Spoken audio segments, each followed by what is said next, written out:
귀한 찬송 우리 하나님께서 기뻐 받으신 줄로 믿습니다. 오늘 우리에게 주시는 하나님의 말씀은 고린도후서 4장 7절부터 10절까지 말씀입니다. 고린도후서 4장 7절부터 10절까지 말씀 봉독할 때에 살아계신 우리 하나님의 음성으로 들으시기 바랍니다. 우리가 이 보배를 질그릇에 가졌으니 이는 심히 큰 능력은 하나님께 있고 우리에게 있지 아니함을 알게 하려 함이라. 우리가 사방으로 우겨쌈을 당하여도 쌓이지 아니하며 답답한 일을 당하여도 낙심하지 아니하며 박해를 받아도 버림받지 아니하며 거꾸로 뜨림을 당하여도 망하지 아니하고 우리가 항상 예수의 죽음을 몸에 짊어짐은 예수의 생명이 또한 우리 몸에 나타나게 하려 함이라. 아멘. 샬롬. 샬롬. 예, 옆에 분들하고 밝은 얼굴로 서로 축복의 인사를 나눕시다. 하나님께서 우리를 사랑하십니다.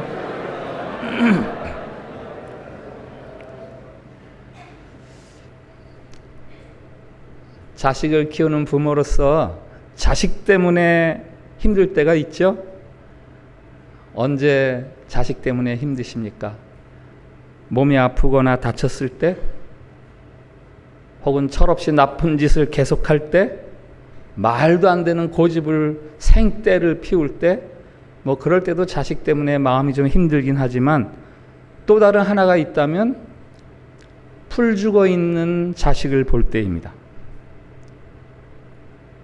시험 성적이 기대보다 낮게 나왔다든지 아니 뭐 취업에 실패했다든지 사랑이나 우정에 배신을 당했다든지 내 자식에게 벌어진 그런 상황들도 안타깝긴 하지만 그런 일로 인해서 내 아들이 혹은 내 딸이 자신감 잃고 풀 죽어서 방에 처박혀가지고 다른 사람 만나기를 피하고 목소리의 기운도 하나도 없고 숨소리조차 숨기는 그런 모습을 보는 것, 그것은 부모로서는 뭐 그런 상황도 좀 안타깝긴 하지만 그 모습이 사실 힘든 거죠. 아이 셋을 키웠습니다. 세 아이를 키우면서 고마운 게 있어요. 자기 자신들에 대해서 늘 밝고 긍정적이에요. 제가 볼 때는 그럴만한 못한 아이들인데 얼마나 자기 자신에 대해서 밝고 긍정적인지. 예. 뭐 그 아이들이라고 어려운 때가 없었겠습니까? 어려운 경험이 없었겠습니까? 그러나 늘 주눅들지 않고 밝고 긍정적으로 살아온 그들의 모습을 제게 보여준 게 지금 생각하면 제게 아주 큰 효도를 한 거예요. 하나님 아버지도 마찬가지죠. 하나님께서 그 자녀들에게 바라시는 성도의 모습이 있다면 뭐겠습니까? 하나님의 자녀로서의 활기죠. 담대함이죠. 세상 앞에서 주눅들지 않고 신앙인으로서의 긍지와 자존감을 지니고 늠름하게 어깨 펴고 살아가는 그 모습이야말로 하나님이 바라시는 모습이죠. 그런데 세상에 많은 성도들이 그렇게 살아가지를 않습니다. 세상에서의 실패 혹은 뒤처짐이라는 이유 때문에 거기에 푹 매몰되어서 성경은 신앙인의 그 긍지와 자존심을 어떻게 해결해 줍니까? 어떻게 세워줍니까? 믿는 자들을 모두 성공자로 만들어서 그 자존심을 높여주십니까? 뭐 이런 기대는 참으로 단순한 거죠. 우리의 현실은 그렇지 않잖아요. 세상 앞에서 성공자로 설 수는 없지만 당당할 수 있는 길이 있다고 성경은 말합니다. 행색은 초라해도 가슴속에 감춰진 마패 때문에 굽신거리지 않는 암행어사처럼 자기 자신과 세상 앞에서 우리가 별 볼 일 없지만 늠름하고 당당하게 살아갈 수 있는 비결이 있습니다. 뭔지 아세요? 우리의 가슴속에 하나님의 사랑이 담겨 있으면 그럴 수 있어요. 화면을 한번 띄워주세요. 직장 여성들을 위한 포털 사이트의 인데요. 우리 여기 학생들 영어 잘하죠? 저거 한번 같이 읽읍시다. 크게 학생들만 You may think 시작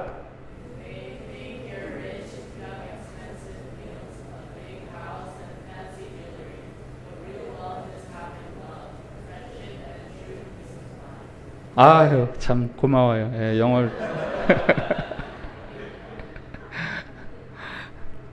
값비싼 식사, 커다란 집, 근사한 보석, 이런 것들로 당신이 부유하다고 생각할지 모릅니다.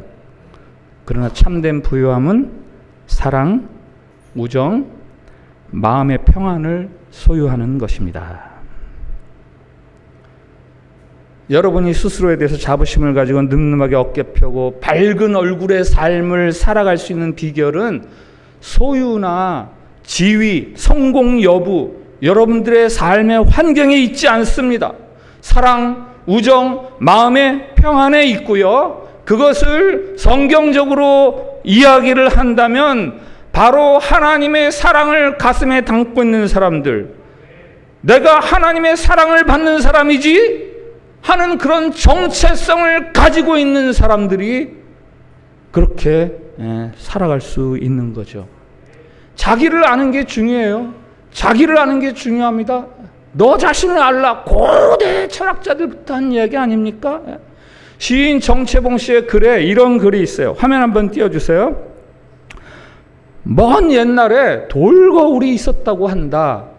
돌을 갈고 갈아 돌칼이 아닌, 돌도끼가 아닌 돌거울을 만든 사람은 누구였을까? 아주 옛날 돌을 무기로 사용하던 시절이 있었죠. 대개의 사람들은 돌을 쪼개고 그 돌을 갈아서 날카로운 무기들을 만드는데 누군가는 그 돌을 갈아서 거울을 만들었다는 거예요. 돌로 만든 거울. 도대체 돌을 얼마나 갈아야 거울이 되겠어요? 요즘 거울처럼 선명하게 보여주는 것도 아닌데 그게 얼마나 자기 얼굴이 보고 싶으면 그렇게 길고 지루한 작업을 계속 했겠습니까? 아주 먼 옛날부터 자기 모습을 보고 싶어하는 사람들이 있었어요. 왜? 그만큼 그게 소중했기 때문이에요. 여러분, 저와 여러분이 알아야 하는 우리의 진짜 모습은 뭡니까? 저와 여러분의 진짜 모습은 뭐예요? 오늘 사도 바울이 고린도 교회에 보내는 편지를 통해서 우리의 모습에 대해서 알려주고 있어요. 먼저는 우리는 질그릇이다. 이렇게 말씀하십니다. 오늘 본문이 어떻게 시작해요? 우리가 이 보배를 질그릇에 가졌으니. 우리가 질그릇이라는 말이에요. 질그릇이 뭐죠? 흙으로 막 빚어서 만든 그릇이죠. 굴이나 금, 은 같은 금속으로 만든 재료에, 금속 재료로 만든 그릇에 비하면 그 가치가 비교할 수도 없어요. 볼품 없고 깨지기 쉽고 아무렇게나 막 사용하죠. 그러다가 깨지면 심지어는 깨져서 버릴 때도 아깝지가 않아요. 그게 질그릇이에요. 그런데 우리가 이 질그릇 같은 존재다라고 말씀하십니다. 그 다음 구절에도 말씀하시죠. 능력이 우리에게 있지 않다. 능력이 우리에게 있지 않다. 우리는 아무리 보아도 우리 안에서 신날 이유를 발견할 수 없는 사람들이라는 거예요. 가장 화려한 삶을 살았다고 하는 솔로몬이 말하잖아요. 헛되고 헛되며 헛되고 헛되니 모든 것이 헛되도다. 5번이나 반복해서 헛되다. 인생이 거품 같다는 거 아닙니까? 뭔가 있어 보여요. 그러나 그 속은 텅 비어 있습니다. 거품이 커지면 커질수록 텅 빈 부분도 같이 커지는 거고요. 결국 퍽 하고 꺼지면 아무것도 남는 게 없어요. 거품 인생. 해만 뜨면 그 흔적조차 찾을 수 없는 안개 인생. 피었다가 곧 시들어버리는 들풀 인생. 실컷 쓰다가 부서지면 버려도 아무 미련 없는 질그릇 인생. 성경은 우리에게 말해요. 우리 안에서는 신날 거 하나도 없어요. 헛될 뿐입니다. 그런데 하나님의 말씀이 여기서 멈추지를 않지요. 인생에 대한 두 번째 말씀이 있는데 사람이란 보배를 담은 보물단지다. 이렇게 말씀을 하세요. 우리가 이 보배를 질그릇에 가졌으니 아무런 가치가 없던 그릇 속에 보물이 담겼습니다. 질그릇의 가치가 바뀌었어요. 그릇에 밥이 담기면 밥그릇, 국이 담기면 국그릇, 반찬이 담기면 반찬그릇, 보물이 담기면 보물단지죠. 이제부터는 질그릇이 아니에요. 보물단지예요.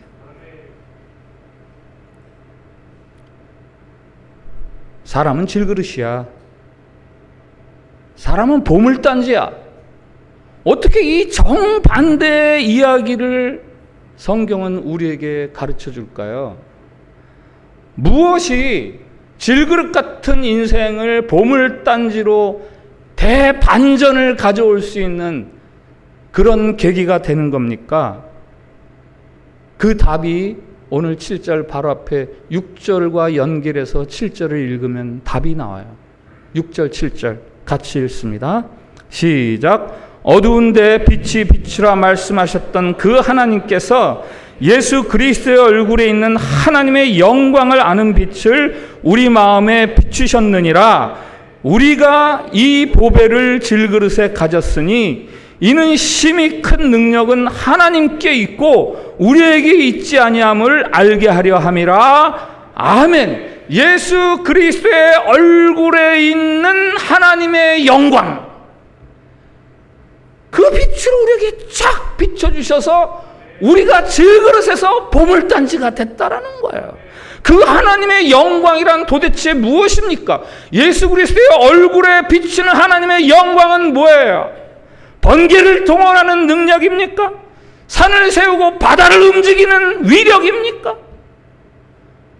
하나님께서 그 같은 전능한 힘이 없는 건 아닙니다만은 예수 그리스도의 얼굴을 통해서 비치는 하나님의 영광이란 그 능력 플러스 사랑,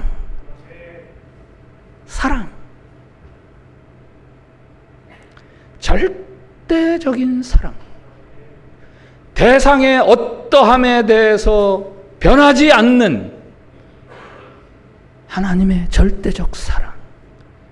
그래서 죄인들을 위해서도 하나님께서 아들을 내어주시기까지 하는 그 사랑, 그 능력이기에 그것을 두고 하나님의 영광이라고 부르는 것이고, 그 영광의 빛이 우리에게 비칠 때 우리가 비로소 질그릇에서 보물단지로 대반전이 일어나는 거예요.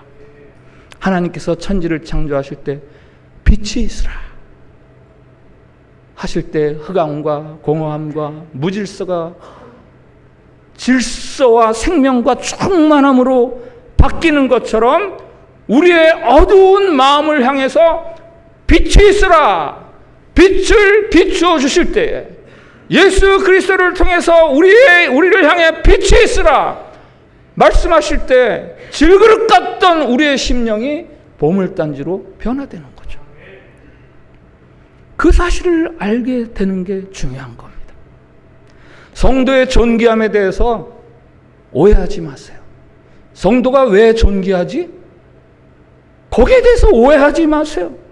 우리가 보물단지가 되었다는 것은 무슨 우리 손에 알라딘 램프나 도깨비 방망이가 주어져서 내 삶을 내가 원하는 대로 살아갈 수 있고 이룰 수 있다, 그래서 성도가 존귀하다, 그런 거 아니에요. 예수님을 믿었더니 깨졌던 가정이 갑자기 화목해지고 부진했던 사업이 갑자기 막 일어나고, 그래서 성도가 보배롭다는 말이 아닙니다. 다만 예수 그리스도를 통해서 비추시는 그 하나님의 영광의 빛,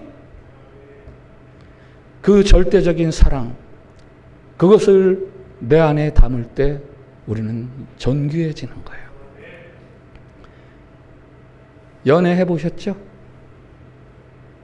연애해 보셨죠?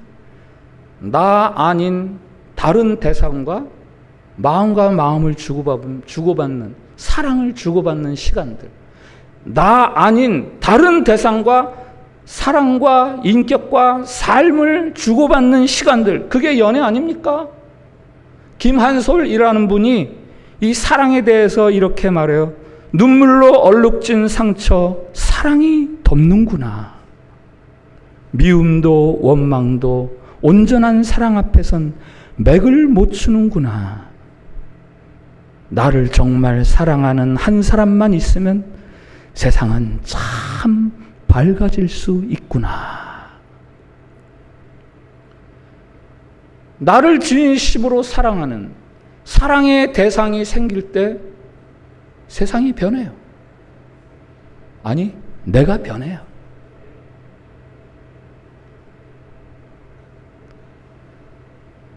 양쪽 다리를 못 쓰는 장애아로 태어나서 부모에게 버림받은 아이가 있어요. 한 할머니가 그 소녀를 집으로 데려와서 돌보는데 이 할머니가 이 아이를 보호하는 방식이 아주 특이해요.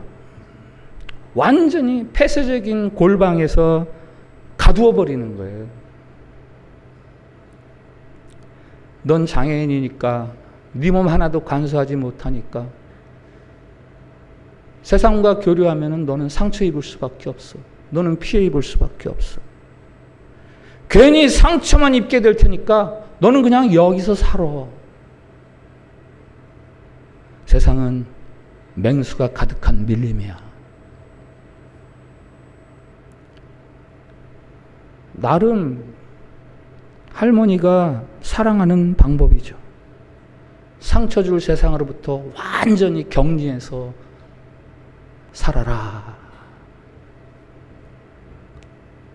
가끔 유모차에 태워서 세상 구경을 시켜주기는 합니다. 그러다가 사람들이 다가오면 얼른 담요로 애를 덮는 거예요.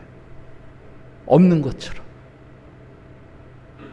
세상과 단절시키는 거죠. 그렇게 10년을 지냅니다.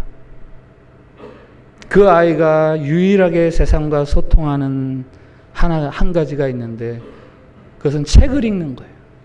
할머니가 사람들이 버린 책을 집으로 가져와서 책을 읽히면서 소녀가 세상을 배우게 되죠.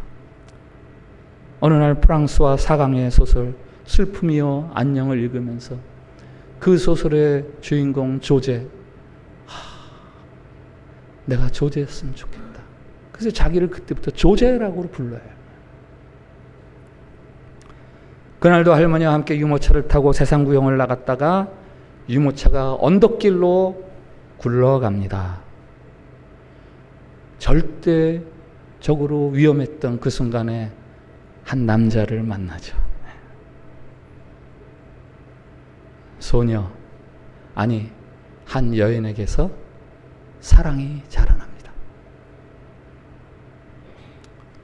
할머니는 어떻게 해서든지 이 두 사람을 분리시키려고 그래요. 너 상처받아. 안 돼. 만나지 마. 그러나 사랑을 막을 힘이 세상에 무엇이 있습니까? 두 사람의 사랑이 싹 트죠. 조제, 호랑이, 그리고 물고기들이라는 작품입니다. 제목이 특이하죠? 조제, 호랑이, 물고기들. 이 세 단어로 메시지를 함축해서 이야기해 주는 거예요. 조제. 불우한 환경 속에서, 불우한 조건 속에서 사랑의 세계를 흠모하며 그렇게 살아가는 한 불우한 인생. 호랑이는요, 이제는 남자가 바깥 구경을 시켜준다고 동물원 구경을 가요. 조제가 동물원 가서 호랑이 보고 싶다는 거예요. 호랑이를 바라보면서 두려운 눈빛으로 조제가 말합니다. 사랑하는 사람이 생기면 가장 무서운 호랑이를 같이 보고 싶었어요. 호랑이가 아무리 무섭다 해도 사랑하는 사람이 옆에 있으면 내가 그 호랑이를 직면할 수 있을까? 직시할 수 있을까? 이거를 경험하고 싶었다는 거예요. 아닌 게 아니라 그 사납게 생긴 호랑이를 바라보면서 무섭긴 하지만 직면하면서 그것을 직면하는 자신에 대해서 흐뭇해하는 거죠.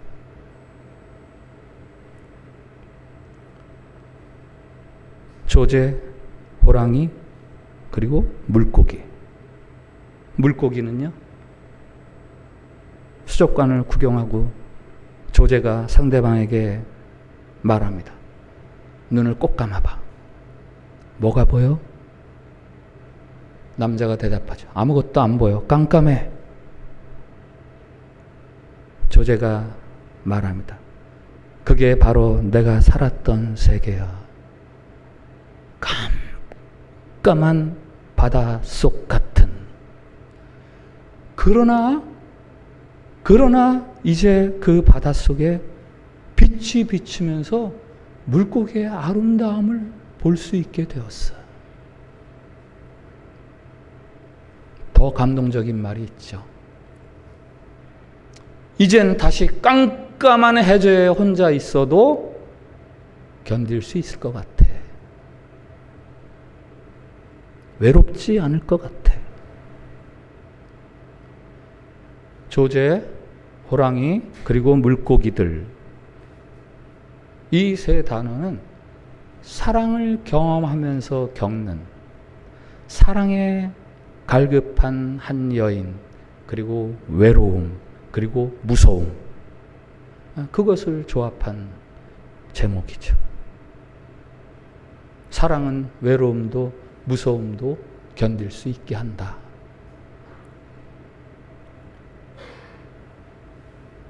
상황이나 처지에 묶여서 자신에 대해서 초라하거나 부정적인 자화상을 가지고 계신 분이 혹시 계십니까?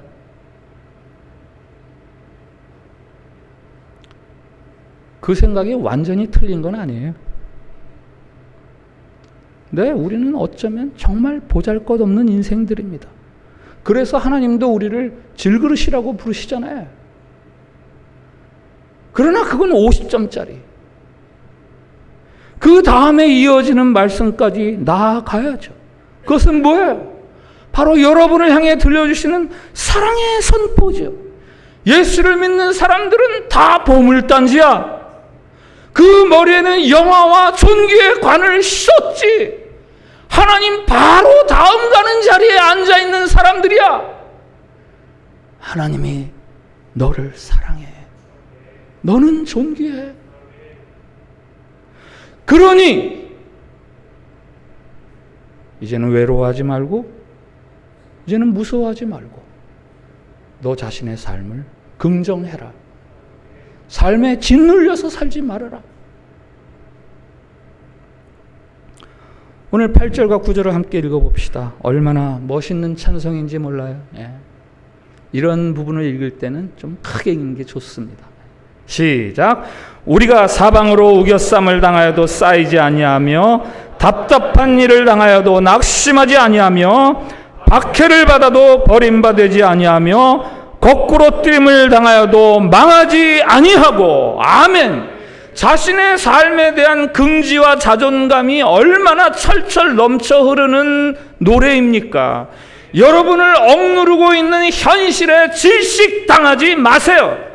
내 마음대로 세워놓은 완성, 만족, 보람이라는 저 신화를 세워놓고 그 전부 다 이 세상이 말하는 거대주의나 물질주의, 그것에 바탕을 둔 신화죠. 그리고 지금의 내 모습을 보고 그 거리감에 매몰되어서 절망하거나 낙심할 필요가 없습니다. 눈을 들어서 예수 그리스도를 통해서 비추어주시는 하나님의 사랑의 메시지, 사랑의 빛을 바라보세요. 그것을 여러분의 삶에 담으십시오. 거기에 집중하십시오. 십자가는요, 스피커예요. 스피커. 여러분 집에 스피커 다 있죠? 그 스피커를 틀면 무슨 소리가 나옵니까? I love you. 나 너 사랑한다. 내 아들을 죽이기까지 나 너 사랑한다. 네가 죄인이야도, 네가 부족해도 난 너 사랑해.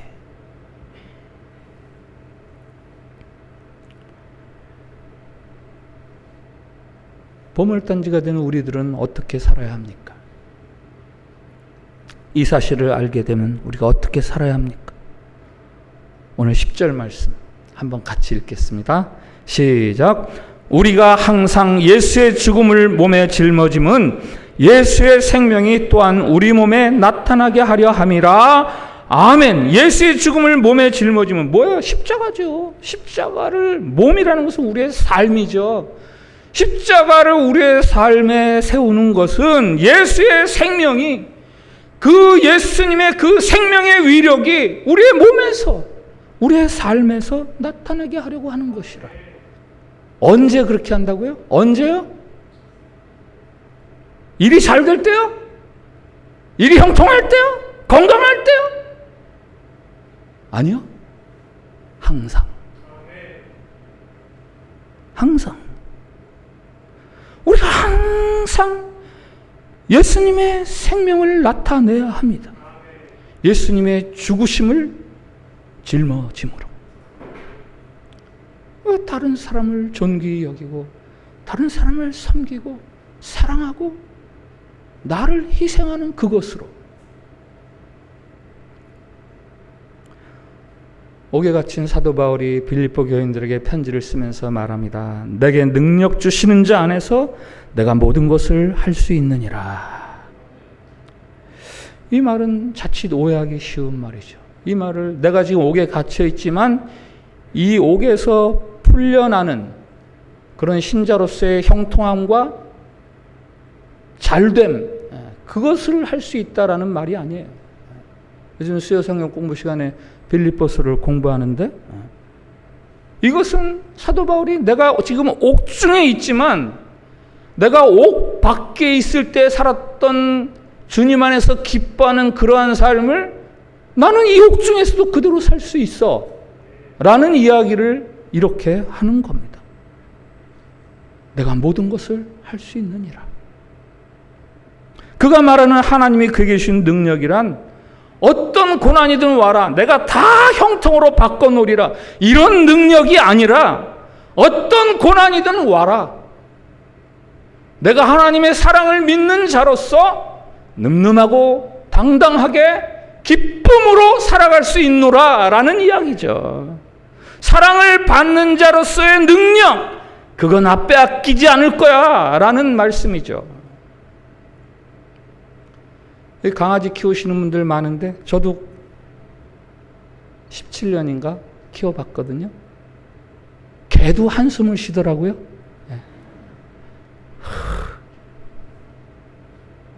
개도 한숨을 쉬어요. 개에게도 삶은 쉽지 않은가 봐요. 어려운 인생살이.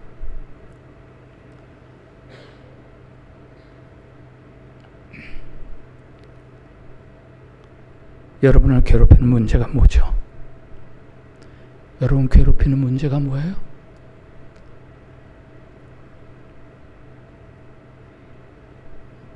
남 앞에 내놓기조차 부끄러운 수치거리가 혹시 있으십니까?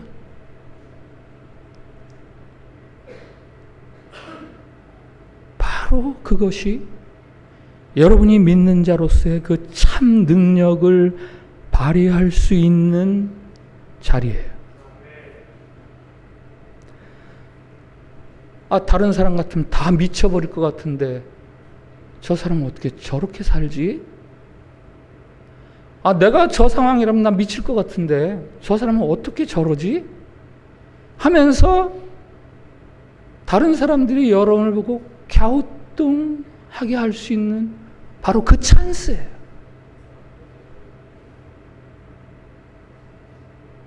그리고 그것은 나를 향한 예수 그리스도의 얼굴을 통해 비춰주시는 하나님의 영광을 아는 사람들은 다 그렇게 할 수 있는 거예요. 제법 오래된 복음성가 중에서 만족함이 없었네 라는 노래가 있죠. 만족함이 없어. 이 노래는 가시밭 속에 피어있는 백합화가 주체가 돼서 부르는 노래입니다. 가시밭 속에 피어있는 백합화의 노래라고 할 수 있죠. 그 마지막은 이렇게 끝납니다. 동남풍아 불어라, 서북풍아 불어라, 가시밭에 백합화, 예수 향기 날리니 할렐루야 아멘. 가시밭 속에 백합화가 뭐라고 노래해요? 동남풍아 불어봐, 서북풍아 불어봐, 불어와, 내 향기가 쫙 사방으로 날려갈 거야. 바람이 불면 백합화에게 어떤 일이 벌어집니까? 꽃잎이 찢어지잖아요. 흔들리니까. 그러면 어떤 일이 벌어집니까? 그 속에 깊이 담겼던 향기가 더 바라진다는, 그걸 예수의 향기라고 말하면서, 그래 바람아 불어라, 내 살을 찢어라, 내 안에 있는 그리스도의 향기가 더 풍겨날 거다. 그렇게 노래하는 이유가 있죠. 그렇게 노래할 수 있는 이유가 있죠. 그 앞에 있어요. 사람을 보며 세상을 볼 땐 만족함이 없었네. 나의 하나님 그분을 볼 때 나는 만족하였네.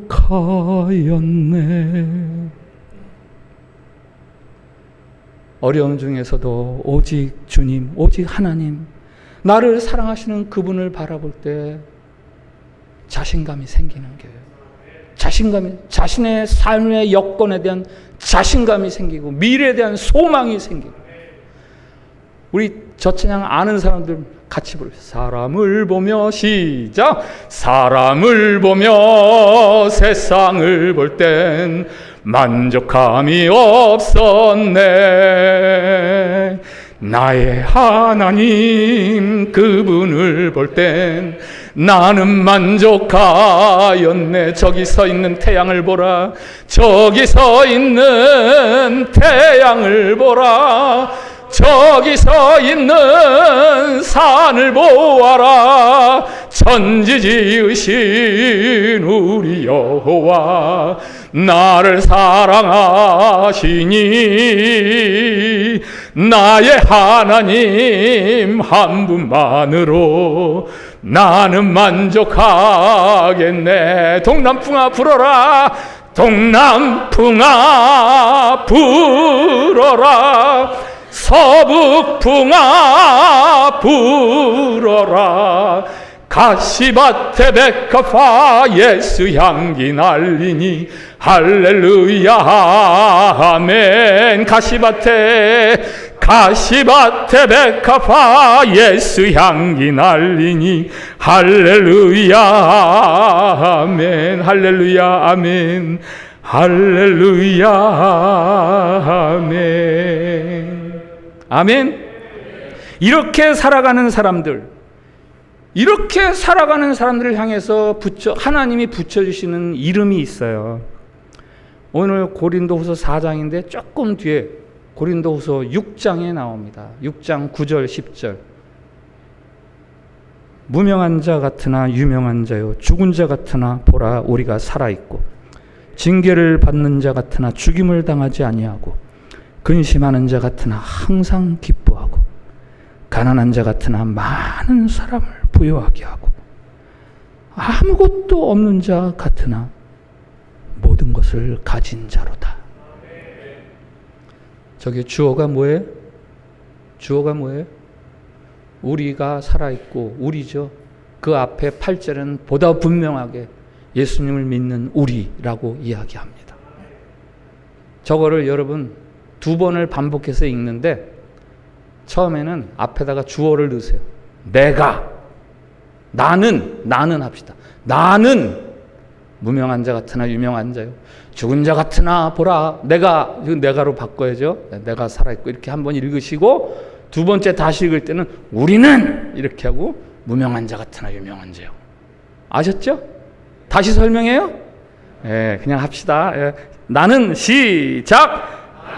무명한 자 같으나 유명한 자요, 죽은 자 같으나 보라 내가 살아있고, 징계를 받는 자 같으나 죽임을 당하지 아니하고, 근심하는 자 같으나 항상 기뻐하고, 가난한 자 같으나 많은 사람을 부유하게 하고 아무것도 없는 자 같으나 모든 것을 가진 자로다. 우리는 시작!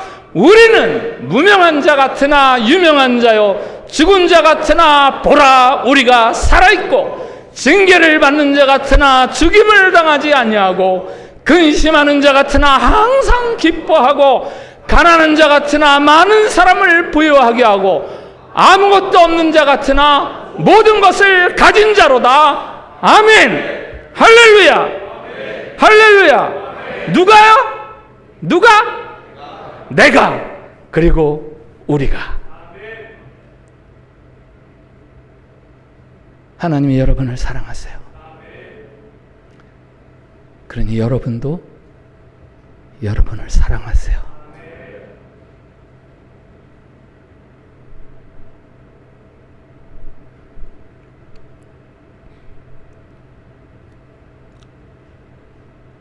오늘 말씀 앞에서 드리는 공동 기도가 있습니다. 주님, 질그릇같이 보잘것없는 인생을 긍휼히 여겨주시니 감사합니다. 주님, 예수 그리스도를 통해 보이시는 그 사랑으로 우리에게 보배롭다 해주시니 감사합니다. 주님, 주님의 사랑을 담고 세상의 어려움을 넉넉히 이기는 담대함으로 살아가게 하옵소서. 이 기도를 같이 드립시다. 시작. 주님, 질그릇같이 보잘것없는 인생을 긍휼히 여겨주시니 감사합니다. 주님, 예수 그리스도를 통해 보이시는 그 사랑으로 우리에게 보배롭다 해주시니 감사합니다.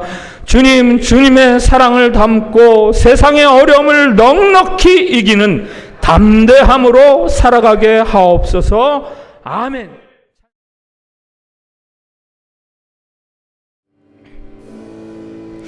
하나님 아버지, 질그릇 같은 비천한 인생 살아가야 할 저희들에게 예수 그리스도를 아는 믿음을 담아 주셔서 보배로 살아가게 해주시니 감사합니다. 이제는 보배와 같은 존귀한 자들이 되었으니 우리의 믿음을 드러내는 삶을 살아갈 수 있도록 힘을 더해 주시옵소서. 특별히 우리를 기죽게 하고 의기소침하게 하고 절망스럽게 하는 문제와 모자람과 아픔들이 있습니다. 고난이 있습니다. 이러한 상황에 매몰되지 않게 해주시고 낙심하지 않게 해주시고 담대하게 주님의 이름을 굳게 부르며 살아 다른 사람을 살리는 복음에 살아있는 증인이 될 수 있도록 성령님께서 힘을 더해 주시옵소서. 예수님 이름으로 기도합니다. 아멘.